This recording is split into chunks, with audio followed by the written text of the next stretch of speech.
आगमनो मेरे प्रिय छात्रों, कोई इसका अर्थ मुझे बताएगा?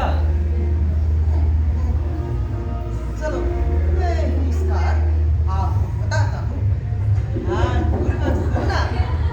जब तक यह हमारा अमूल्य जीवन है तब तक हमें सुखपूर्वक जीना चाहिए। नहीं इसके लिए ऋण लेके घी भी पीना पड़े तो पीना चाहिए, क्योंकि एक बार मृत्यु हो जाने पर यह देह पुनर्जन्म नहीं लेने वाला। इसीलिए भाव से चिंताओं से मुक्त जीवन जियो। अरे खेलो कूदो। बहुत उत्तम योजना है गुरुदेव, आपने हमारी समस्त चिंताएं दूर कर दी है। तुम लोग निश्चिंत रहो, इस पूरे ब्रह्मांड में तुम महान शुक्राचार्य के पुत्र से महत्वपूर्ण शिक्षा प्राप्त करने वाले हो। हम आपके ऋणी हो गए गुरुवर। अगर तुम ऋण चुकाना ही चाहते हो तो हम घी पिला। चलो, हमारे भोजन ग्रहण करने का समय आ गया है। स्वादिष्ट व्यंजन हमारी इच्छा कर रहा है। चलो चलो शीघ्र चलो, घी से बनी साफ न हो जाए। घी से बनी खीर बनी होगी। चलो चलो।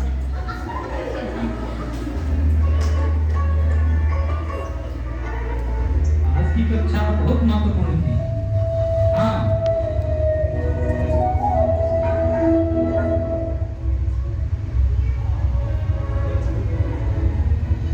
कहते हुए वो अपने आशिकों को वास्तविक और आध्यात्मिक स्थिति से अवगत करें, ताकि नृत्य दर्शन देकर अपने स्त्रियों को परिवेश प्रहलाद, हमारे गुरु ने क्या गलत बोला?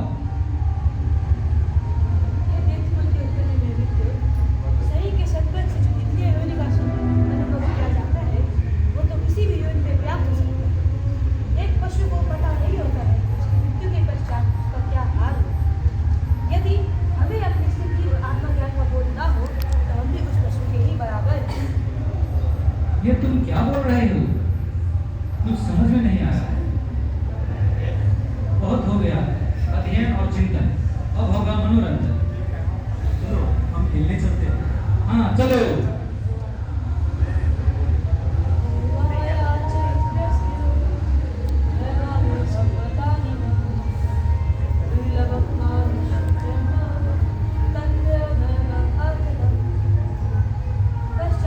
बुद्धिमान मनुष्य को ज्ञात होता है 5 वर्ष की आयु से ही भगवान श्री कृष्ण की भक्ति करे, अन्य कार्यों में अपना समय व्यर्थ न करें, क्योंकि ये मनुष्य शरीर अत्यंत दुर्लभ है।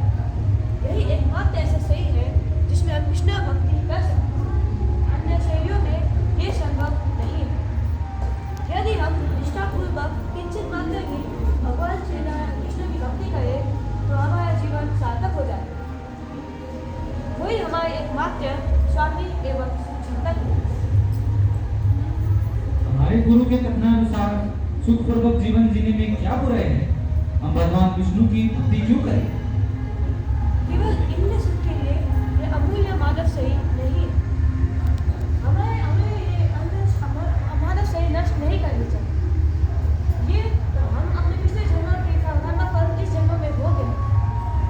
यदि हम अभी कृष्ण भगवान की भक्ति करें, विष्णु की शरण लें, तो हमारा जीवन सार्थक हो जाएगा। हमें जन्म जन्मांतर तक दुख और कष्ट नहीं भोगने पड़े। परंतु अभी तो हम बालक हैं। यह आयु खेलने कूदने की है। यह सब कार्य हम देखते अभी कर लेंगे। मनुष्य का 10 वर्ष कौमार अवस्था में बीत जाता है। बाकी का 10 वर्ष का समय खेल कूद में भी बीत जाता है। बाकी का इसी प्रकार 20 से 30 वर्ष उसका